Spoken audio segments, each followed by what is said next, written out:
श्री शिवाय नमस्तुभ्यं दोस्तों।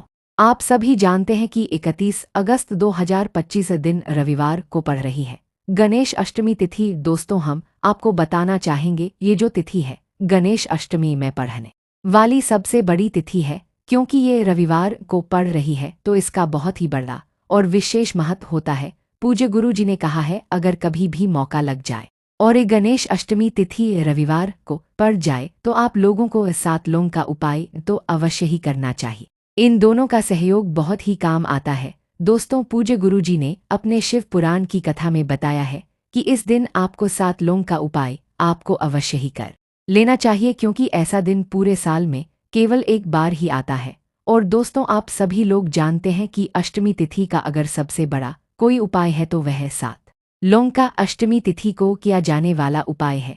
तो दोस्तों, इस रविवार को इस 7 लोंग का उपाय को अवश्य करना है। बहुत सारे लोग होंगे जिन्होंने इस उपाय को ना किया हो, मतलब पूरा साल निकल गया और उन्होंने किसी भी दिन इस 7 लोंग का उपाय को ना किया हो। पर दोस्तों, आपके पास एक आखिरी मौका बचा हुआ है, जो कि 31 अगस्त 2025 के दिन है। इस दिन आपको इस वाले उपाय को जरूर कर लेना है। भले ही आपने साल भर इस वाले उपाय को ना किया हो, पर आपने इस गणेश अष्टमी तिथि के दिन अगर इस वाले उपाय को कर लिया तो आपको इस वाले उपाय को करने का वह फल मिलेगा जिसकी आपने कभी कल्पना भी नहीं करी होगी। इसलिए आप लोग इस वाले उपाय को एक बार जरूर से जरूर कर लेना है, ताकि आप लोगों के हाथ से यह मौका ना जा सके और आपको इस उपाय को करने का फल मिल सके। दोस्तों, ये उपाय पंडित जी ने अपने अभी की ही शिवपुराण की कथा में बताया है, जिस उपाय को आज हम आपको अच्छे से बताने वाले हैं। इस वीडियो को देखने के बाद आपको इस उपाय को समझने के लिए किसी और वीडियो को देखने की जरूर नहीं पड़ेगी। तो दोस्तों, चलिए जानते हैं कि ये जो उपाय गणेश अष्टमी तिथि के दिन यह इतना खास होता है, इतना महत्वपूर्ण होता है। देखा गया है कि कभी कभी बड़े बड़े पूजा पाठ और अनुष्ठान से जो मनोकामना पूर्ण नहीं होती, वह इस गणेश अष्टमी तिथि के दिन एक छोटे से उपाय करने से ही पूर्ण हो जाती है। और बहुत सारे लोगों ने इस उपाय को किया भी है, उनको इस उपाय को करने का फल भी मिला है। अगर आप लोग भी इस उपाय को रविवार अष्टमी के दिन करना चाहते हैं तो आप इस उपाय को पहले अच्छे से समझ लेना और सुन लेना, उसके बाद इस उपाय को करना। इस उपाय को करने का फल आपको जरूर मिलेगा और इस उपाय को कर लेने से आपके घर में चाहे किसी भी प्रकार की दुख और समस्या क्यों ना चल रही हो, आपको उसका कारण भी नहीं पता है कि यह समस्या किस कारण से चल रही है। उसका कुछ भी कारण हो सकता है, जैसे पितृदोष हो सकता है, किसी भी तरह का मंगल दोष भी हो सकता है। यह सारे सवालों के जवाब आपको इस वीडियो में मिल जाएगा, और जो यह वीडियो देखेगा उसको 7 लोंग का उपाय तो जरूर करना चाहिए, क्योंकि इस दिन लोंग का बड़ा विशेष महत्व होता है। और जब बात आ जाए 7 लोंग का उपाय की, तो यह सोने पर सुहाग वाली बात हो जाती है और यह एक बहुत ही बड़ा उपाय हो जाता है इस रविवार अष्टमी तिथि का। तो अब दोस्तों, इस 7 लोंग का उपाय को आखिर करना किसको है, सबसे पहले हम लोग वह बात जान लेते हैं। तो देखो, घर की जो बड़ी माता बहन हो, उन माताओं बहनों में से कोई भी एक माता बहन इस वाले उपाय को कर सकती हैं। दोस्तों, अगर आप चाहो तो अपने घर के सभी सदस्यों को भी इस उपाय को करवा सकते हो। अगर किसी व्यक्ति की खुद की कोई मनोकामना है, कोई दुख या परेशान है जो कि वह अपने लिए ही करना चाहता है इस वाले उपाय को, तो वह खुद अपने लिए भी कर सकता है। अगर कोई घर में ऐसा है जो कि अपने पूरे घर परिवार की सुख शांति के लिए यह वाला उपाय करना चाहता है, तो वह भी कर सकता है। उसमें कोई दिक्कत वाली बात नहीं है। कहने का मतलब यह है कि इस उपाय को घर का हर एक सदस्य भी कर सकता है, और पूरे घर परिवार के सदस्य के लिए घर की बड़ी माता बहन में से कोई माता बहन भी कर सकती है। माताएं बहन अगर घर में उपस्थित नहीं हो, तो वह यह वाला उपाय न कर पा रही हो, तो फिर घर का कोई भी बड़ा सदस्य भी इस वाले उपाय को कर सकता है, चाहे वह फिर पुरुष ही क्यों ना हो। उसमें फिर कोई भी दिक्कत वाली बात नहीं है। दोस्तों, इस 7 लोंग का उपाय को हमें करना कहाँ पर है, तो हमें इसे शिवजी के मंदिर में जाकर करना है। बहुत सारे लोग प्रश्न करते हैं हर एक उपाय को करते समय कि क्या हम 7 लोंग का उपाय को क्या हम घर पर भी कर सकते हैं। तो इस वाले उपाय को आप घर पर नहीं कर सकते हो। उपाय को करने के लिए आपको शिव जी के मंदिर ही जाना पड़ेगा। इसके बाद में जो अगला प्रश्न निकल कर आता है इस उपाय को लेकर कि आखिर हमें इस 7 लोंग का उपाय को किस समय करना है, सुबह के समय करना है कि शाम के समय करना है तो देखो इस वाले उपाय को आप सुबह के समय भी कर सकते हैं और शाम के समय भी कर सकते हो, यानी शाम के प्रदोष काल के समय भी कर सकते हो। अगर आप पूछो कि सबसे उत्तम समय कौन सा रहेगा इस 7 लौंग का उपाय को करने का, तो हम आपसे बस यही कहेंगे कि इस उपाय को सुबह के समय करेंगे तो ज़्यादा बेहतर होगा। बाकी अगर प्रदोष काल के समय भी करेंगे तो भी अच्छा होगा, इसमें कोई दिक्कत वाली बात नहीं है। तो अब दोस्तों जो अगली सबसे बड़ी और महत्वपूर्ण बात आती है वह यह आती है कि सुबह अगर हम उपाय को करेंगे तो हमें कितने बजे से लेकर कितने बजे तक के बीच में करना, और शाम के समय प्रदोष काल के समय तो हमें कितने बजे से कितने बजे तक के बीच में करना है। तो देखो सुबह के समय जितना जल्दी हो सके उपाय को करने की कोशिश करना। बाकी अगर किसी कारणवश लेट भी हो जाओ, थोड़ी देर भी हो जाए, तो 10 बजे या 11 बजे तक भी आप इस उपाय को कर लेना। 12:00 बजे से ज़्यादा देरी ना हो, इस बात का ध्यान रखना। उसके बाद में दोस्तों अगर शाम के समय प्रदोष काल की बात करें, प्रदोष काल का जो समय होता है वह शाम के 6:00 बजे से शुरू हो जाता है, मतलब शाम को 6:00 से 7:00 के बीच का जो समय होता है यह समय प्रदोष काल का समय होता है। पर अभी जो मौसम चल रहा है इस मौसम में शाम बहुत देर से होती है, तो आप इस उपाय को 7:00 या 8:00 बजे के बीच में भी कर सकते हो, मतलब शाम को 6:00 बजे से लेकर 8:00 के बीच कभी भी इस उपाय को कर सकते हैं, इसमें कोई दिक्कत वाली बात नहीं है। अब दोस्तों यहाँ पर इस उपाय को लेकर एक और सबसे बड़ी बात निकाल कर आती है कि इस 7 लौंग को हमें लेना कहाँ से है और हमें इस उपाय को करने के साथ में क्या और भी सामग्री होती है जो शिव जी के मंदिर ले जानी होती है। तो देखो यहाँ पर हम आपको बता दें, सबसे पहले आप लोग यह जान लो कि 7 लौंग का जो उपाय है सिर्फ और सिर्फ आप उपाय की सामग्री लेकर कभी भी शिव जी के मंदिर लेकर मत जाना, क्योंकि हमें भगवान के सामने यह नहीं दिखाना है कि हम भगवान शिव जी के मंदिर आए हैं तो अपने फायदे के लिए आए हैं। तो इसलिए जो भी पूजन सामग्री है, उपाय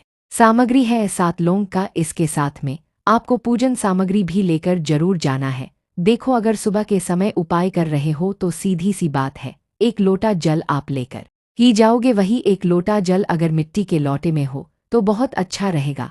आपके पास इस दिन आखिरी मौका रहेगा मिट्टी के लोटे से शिवलिंग पर चढ़ने का, और उपाय को करने का आपको इस दिन बहुत बड़ा फल मिलेगा। इसलिए इस दिन हो सके तो मिट्टी के लोटे से ही जल चढ़ाए, तो अपने साथ में कम से कम 1 लोटा जल तो लेकर ही जाना है। अगर मिट्टी का लोटा नहीं है तो घर का कोई भी लोटा आप इस्तेमाल कर सकते हो। इसके अलावा जो भी पूजन सामग्री है, देखो 7 लौंग का उपाय ये तो आपके अलग रहेंगे और जो पूजन सामग्री रहेगी वो अलग रहेगी।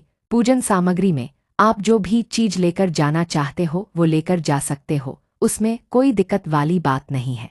वहीं अगर हम करें शाम के समय की, तो शाम के समय शिवजी पर जल नहीं चढ़ता है, इसलिए शाम के समय आप लोग को एक दीपक तैयार करके ले जाना है जो कि गोलपति का होना चाहिए। आटे और लंबी बाती का भी हो तो अच्छा है, इस बात का आप लोगों को ध्यान रखना है।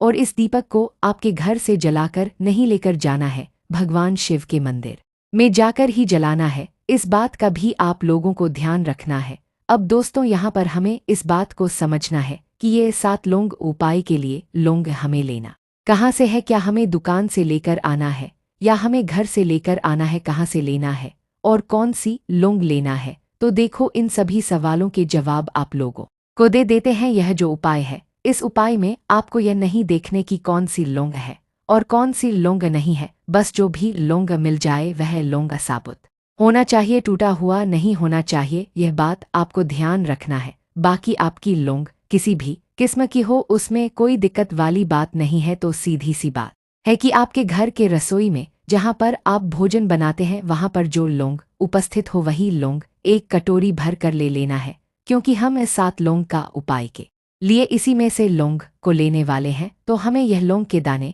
जिनको हमें निकाल लेने पड़ेंगे, इस बात का आप लोगों को ध्यान रखना है। दोस्तों आपको इसी लौंग की कटोरी में से 7 लौंग के दाने आप लोगों को निकाल लेनी है, जो कि टूटे हुए ना हो, जिसमें कोई दाग ना हो। अच्छे साबुत लौंग के दाने निकाल कर रख लेना है और इन्हें एक पीतल की छोटी कटोरी में रख लेना है, ताकि यह सुरक्षित रहे, आपका एक भी लौंग का दाना इधर उधर ना हो और आपका उपाय भी पूरा अच्छे से हो जाए।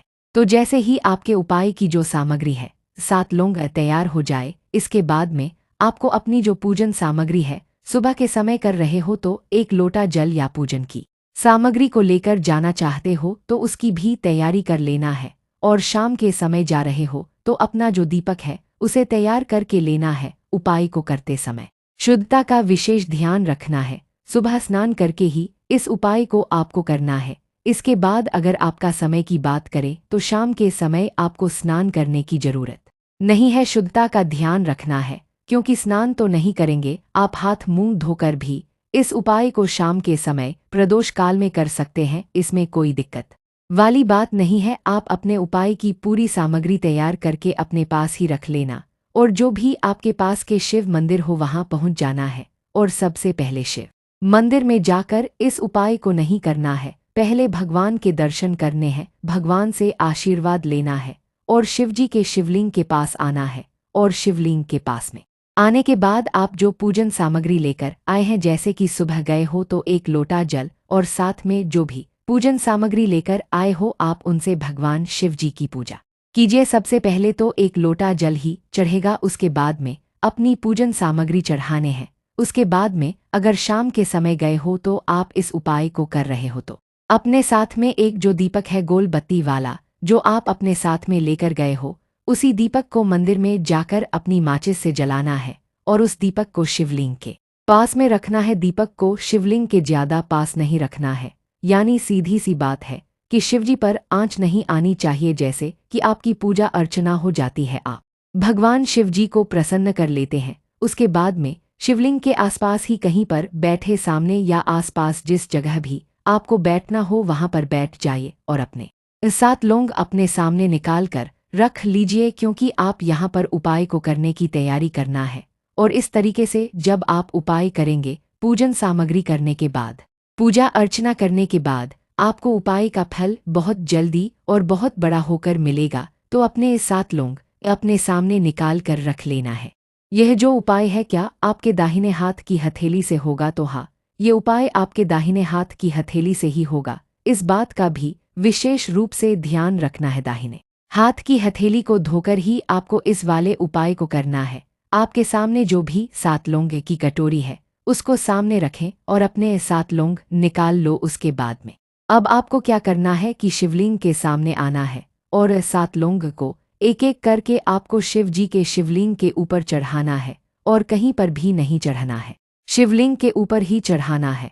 और आपको अपने दाहिने हाथ की हथेली से ही शिवलिंग के ऊपर चढ़ाना है, भले ही वो अपने आप जलधारी पर गिर जाए या कहीं पर ही गिर जाए, पर आप चढ़ाओगे शिवलिंग के ऊपर ही। तो आपको क्या करना है, सात लौंग में से एक लौंग उठाना है और मंत्र श्री शिवाय नमस्तुभ्यं बोलना है, शिवलिंग पर चढ़ा देना है। इसी तरह से दूसरा लौंग भी इस तरह चढ़ाना है और फिर तीसरा लौंग उठाना है और मंत्र श्री शिवाय नमस्तुभ्यं बोलने के साथ ही चढ़ा देना है। इस प्रकार से आपके पूरे सात लौंग को श्री शिवाय नमस्तुभ्यं बोलने के साथ ही एक एक करके शिव जी के ऊपर चढ़ा देना है और भगवान शिव से प्रार्थना करनी है। लेकिन ध्यान दें, प्रार्थना आपको आखिरी में ही करना है, पर हर एक सात लौंग को चढ़ाते समय श्री शिवाय नमस्तुभ्यं जरूर बोलना है। उसके बाद में ही सात लौंग आपको शिवलिंग के ऊपर चढ़ाने हैं। आखिरी सातवें लौंग शिवलिंग के ऊपर चढ़ जाते हैं तो इसके बाद में अब आपको क्या करना है, भगवान से अपनी मनोकामना बोलना है।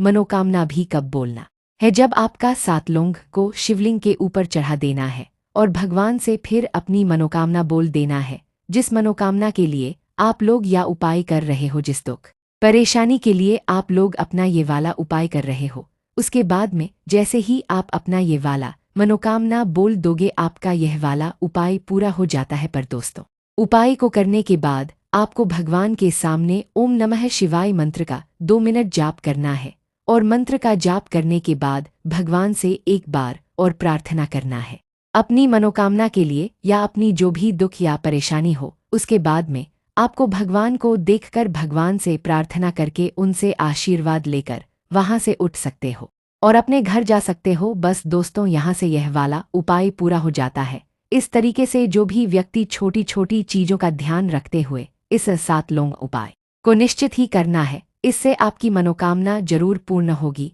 और जो भी दुख और परेशानी है जल्द ही दूर हो जाएगा। और दोस्तों, हमारी यह वीडियो आपको पसंद आई है तो हमारे इस वीडियो को ले लाइक और चैनल को सब्सक्राइब जरूर करें। हर हर महादेव। ओम नमः शिवाय।